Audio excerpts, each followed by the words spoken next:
can come off as very rude, Yes. or even your body language, to me, I think that was one of the hardest things to do because going back to temperaments, right? As a sanguine, I'm easily distracted. Yes.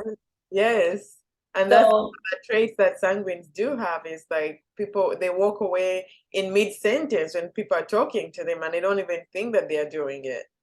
and I did that often, or not only that, you're talking to me and I would lose you in the middle of the conversation because I was not interested.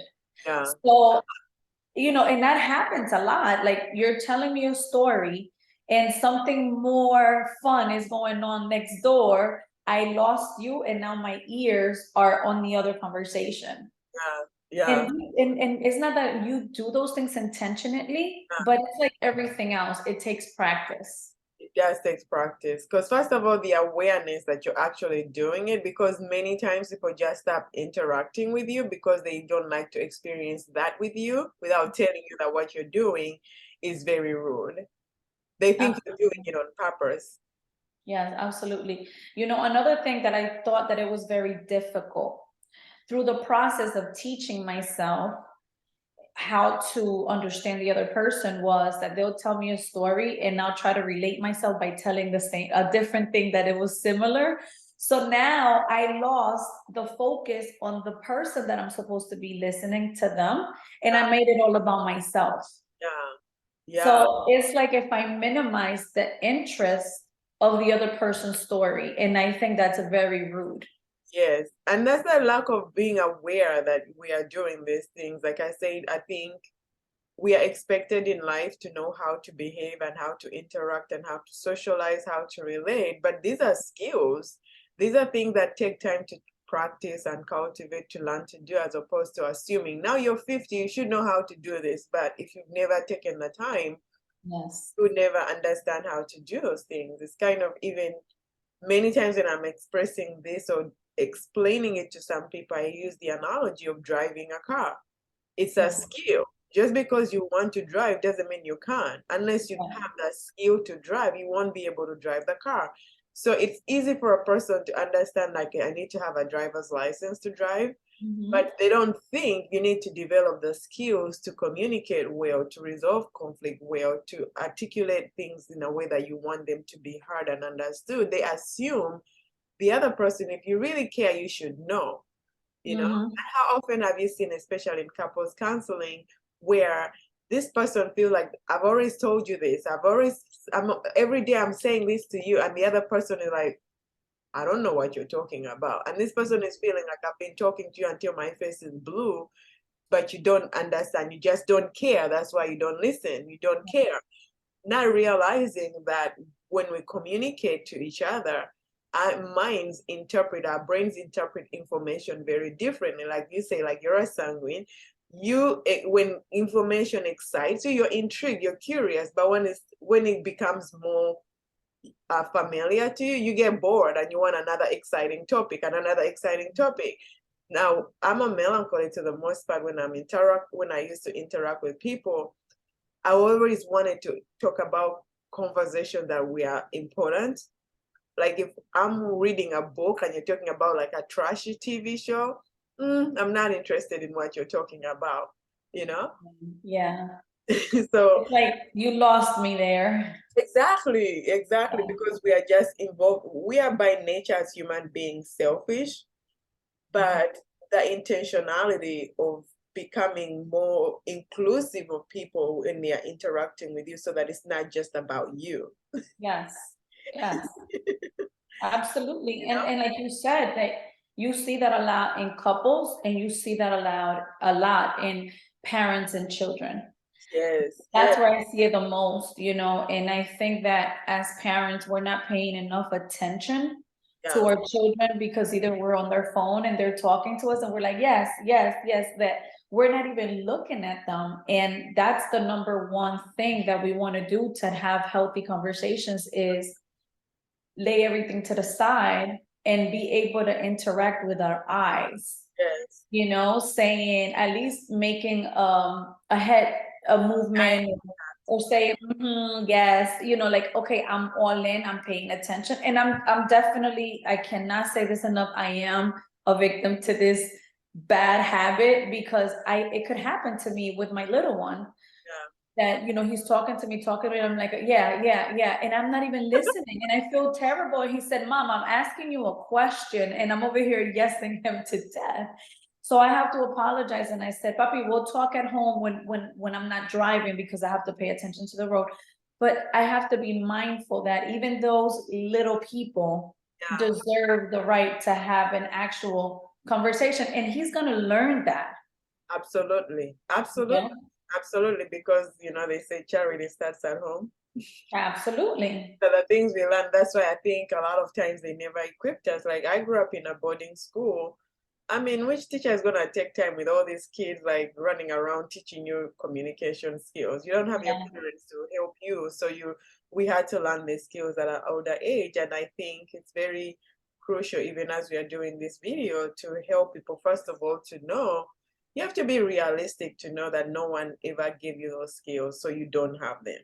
yes, And being in to observe how you communicate, how you interact when people are talking to you, and when you're talking to people, how does that exchange look like? Like I said, I used to interrupt, and maybe every once in a while I still do interrupt, but I'm mindful of that.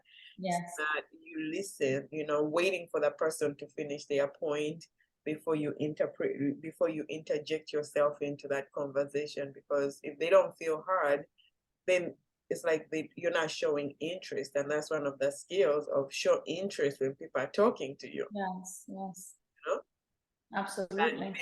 they feel like they have your attention to even share more things. Sometimes our body language is like you're talking to me, but I'm over there, like you said, you're on the phone, you're doing other things, you're Mhm. multitasking. And if this is something that is important to the other person, then that you're giving them the mixed messages that I don't have time to listen to what you're saying to me. And as Yes, a result, I'm out. I'm not talking to you. And yeah. so that's when, I've had sometimes when people say, you don't talk to me. And then when you talk to me, you just lash out at me, Mm, you know? mhm. And they are looking at the lashing out as the problem. I always ask the question, what do you think you have created when you talk with each other? How have you contributed to that space where your partner doesn't feel comfortable talking to you? Because it's easy to be upset that they're not talking, or when they talk they lash out at you. What have you become aware that you do when the other person is talking to you, so that you can see if you have contributed to it, in which ways? Well, what I've applied even in my own personal relationships is that I definitely, because again, bringing back to the temperament, I have the tendencies to be very explosive when I'm upset, and then I lash out, and I might say things that I don't mean later, and then later on I lashed out and I'm like, okay, so what do you want to eat, kind of situation, like once I Got it up. vomit it all out, now I'm okay. So I've learned, well, I'm still teaching myself, because those are tendencies that constantly you need to practice as you go. Because it's very hard to control your emotions at times. As counselors, we have to be transparent and say we're dealing with the same things, but with the only difference that we do have the tools to do things in a healthier way. So I've learned to put myself to the side and say, we'll talk about it when my emotions come down a little bit. Especially with my husband, I said, right now I'm not ready to talk, but once I feel better, then okay, I'm ready to talk. He's a phlegmatic, so he's very passive. I mean, I'd say that he's a saint because he has a lot of patience for me. Yeah. However, he wants to talk about it. We sit, we talk about it, and it gets better without the emotions. Yeah. Same thing with your children. You don't want to say hurtful things to your children. You want to make sure that you're not correcting your children under your emotions, Yeah. because now you're lashing out. He or she is going to put the walls up, and now it comes into defensive mechanism, because that's what happens. Once we get those lashes out from other people, you're like, okay, I closed up. I'm not hearing you. All I hear is this. Yeah. So it's not healthy. Safe, like you're not safe for them anymore, because Absolutely. once you don't feel like there is, I can depend on you, I can rely on you, and I can believe that you're interested in what is bothering me, then Yes. it's very hard to communicate, or it's easy to communicate, you know? So Yeah. when we think about temperaments and how different temperaments communicate, what have you noticed? Because we have like 5 temperaments, but we also have blended temperaments. Yes. For some people who don't know most about, we're talking about temperaments, what would you highlight for the ways you've observed different temperaments communicate? The communications between all the temperaments, I would have to say that, of course, like I mentioned, the sanguine, it's a lot more free spirit. That if I'm interested, I'm listening. If I'm not, you lost me kind of situation. So it's definitely somebody that really needs to learn this skill, because it's not something that you have the intentions to do, but it's a natural reactions and is a natural tendency. Yeah, So it is very important for a person with that temperament to be mindful of those things, so they can say, okay, this is the area that I need to work on to be successful. Because especially in the business, right, when you're doing business anywhere, whatever kind of business you're doing, you want to have that skill, yeah, because you have to earn your respect out there, and people are going to listen to you more once they know that you're listening to them, absolutely, you absolutely. know And so for um, some, when they have a hard time listening to people, even if they're interested in people, they really have a hard time listening to them. yes. So for them to just sit and tolerate a conversation that they are not interested in is really not easy. Just like a melancholy, Yeah. you know?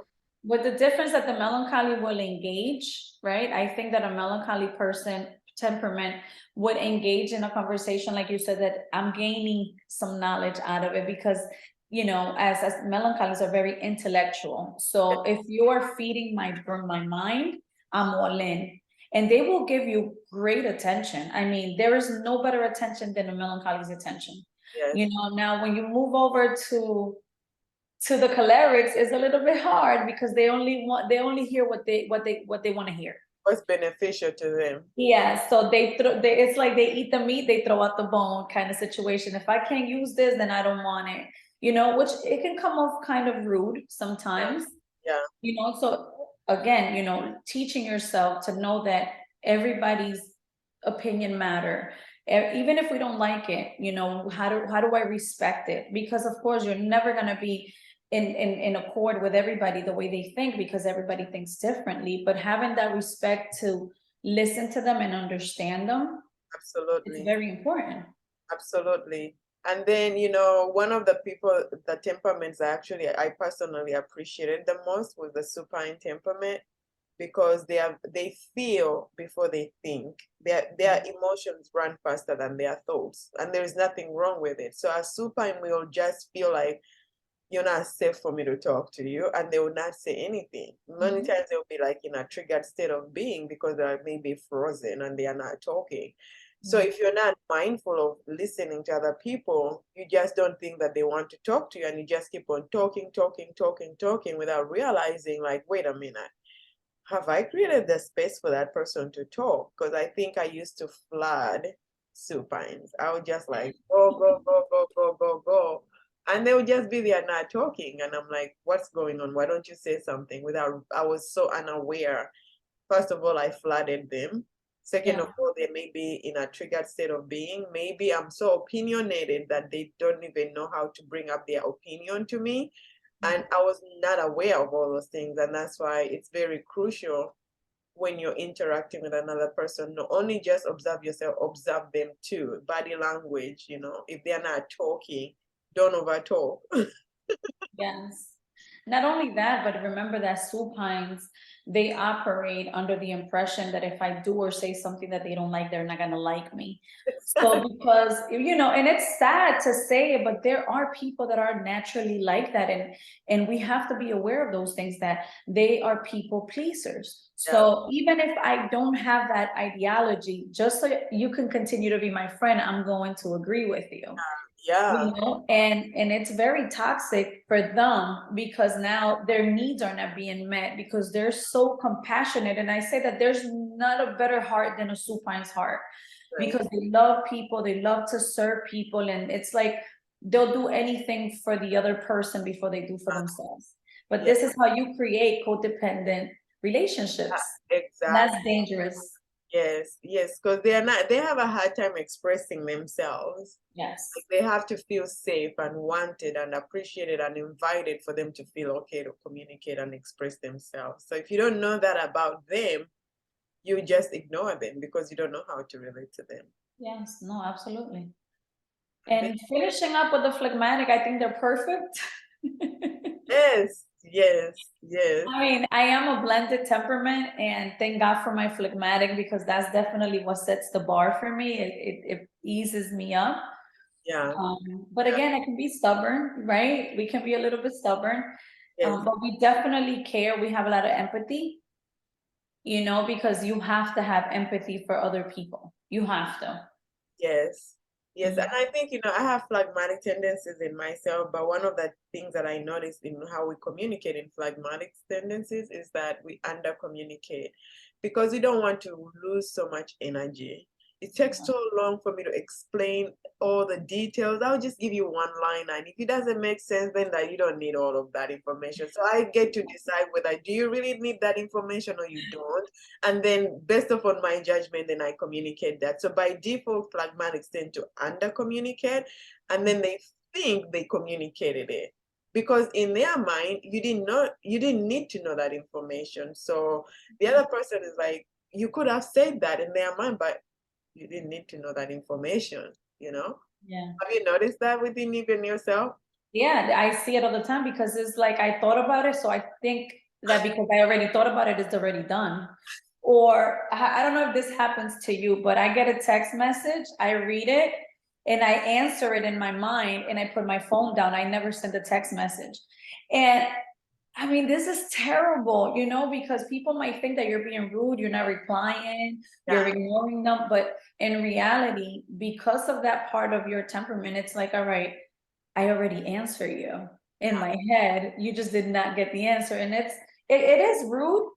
yes, It is definitely something that you have to continue to remind yourself and work on those areas because those are our weaknesses that we have to continually work and yeah, work and work. absolutely. And I think as we are closing, to really remind people that if a relationship is important to you, you have to fight for it. Don't assume that it's gonna work itself out in a vacuum. We have to work on our skills. We have to help people know their blind spots as much as we open ourselves for them to tell us where our blind spots are so that we all can grow because it Yes, takes an effort on all sides. Otherwise, people just cut people off like that. Just, absolutely. Yes. and they Because don't, of the lack of communication, you might end up great relationships, great friendships, yeah, only because if you have that idea of, well, I'm responsible for what I say kind of idea, right? It's like, no, I have to try to make myself responsible for what the other person understood because maybe they understood it the wrong way. So yeah, having the time to know that those relationships are being built in a good way of yeah, communication and understanding. I cannot emphasize that enough yeah. because that's the main key, understanding each other. Yes, and you have to show some form of interest to be able to hear the other person. You don't have to agree with them, but because it's important to them and they're talking to you, at least take some effort, be genuine, and Mhm. show some interest so that you can hear what they're saying. Absolutely.